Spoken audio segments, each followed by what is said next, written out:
the one, the only Benzion.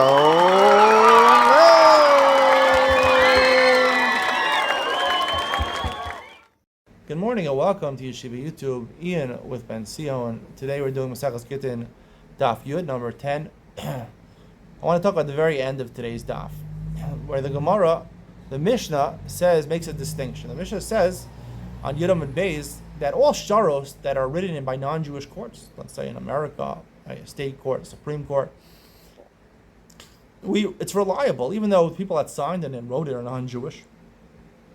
It's okay, except for Gittin except for a get of a woman and emancipation document that have to be written and signed by Jews.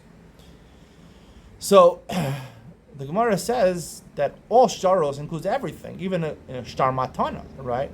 I want to give, I live in Lawrence, and I want to give, my son-in-law, my beautiful son-in-law is married to my gorgeous daughter. I want to give him a house in Lawrence to live next to me. He doesn't have any money. He wants to live in a colo for 10 years.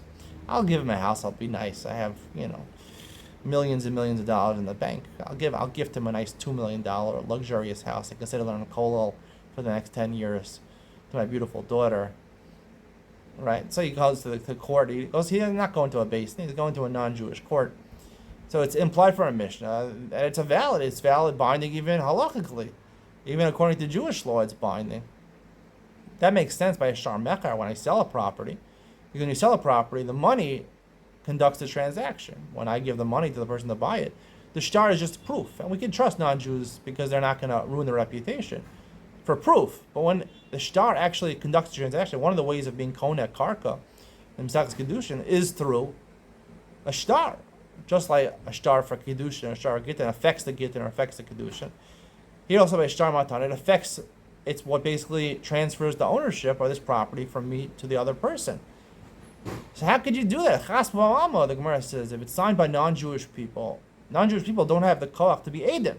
So they don't have to be Eidim by Gittin or Kedushin. They don't have the koach to be Eidim by a shtar matana, and they're writing their names in the shtar. They're affecting the transaction.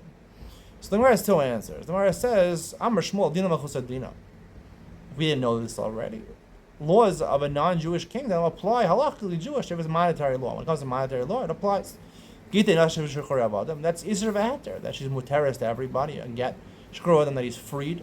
So these are, when it comes to monetary laws, the non-Jewish court system is binding. The Gemara is the second answer. And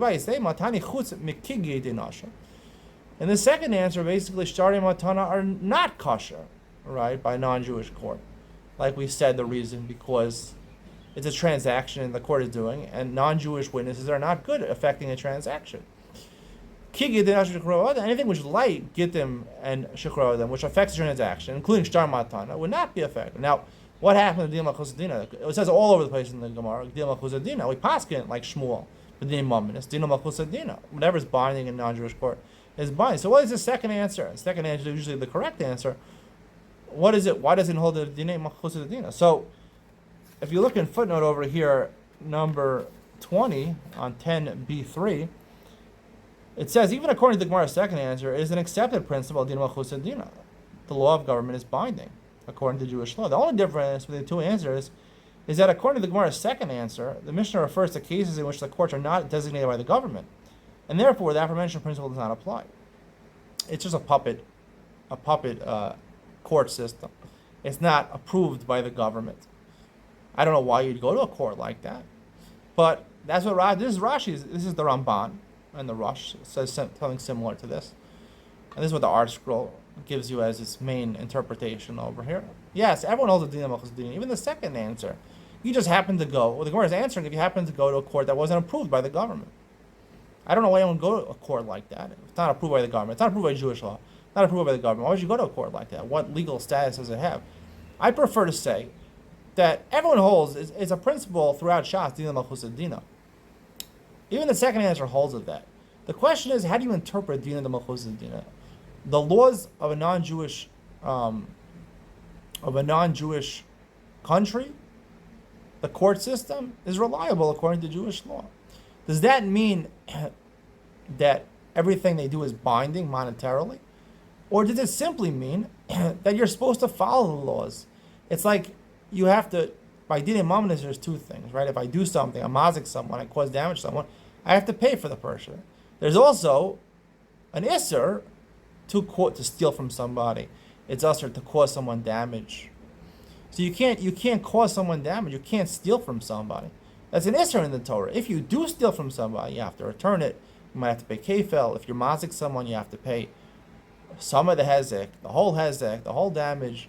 So there's two parts. If you do it, and are you allowed to do it? The second answer holds that Dina Malchus Dina, after the fact they did it, it's not binding. Dina Malchus Dina just means that I have to listen to the laws of the land, right? I have to listen to them. So if they say, right, whatever their definition of stealing is, or armed robbery is, or murder is, so that I have to listen to that.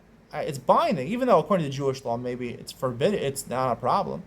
Right, maybe you're allowed to even steal from non-Jewish people, perhaps. The Gemara has an opinion about that. But according to the court systems, that you can't steal from non-Jewish people, that's binding. You're not allowed to steal from non-Jewish people. Whatever they say is binding, I have to listen to it. However, transaction that occurred in a non-Jewish court, are they binding according to Jewish law? The second answer, it's not true. It's not true. It's not binding. This is the remaining answer. Am I allowed to go against the law system of a country? No, you're not allowed. That's what Dina Malchus tells you. If I did, am I responsible according to the Torah to pay the fine or whatever? Dina Malchus does not apply there. What if after the fact is not binding?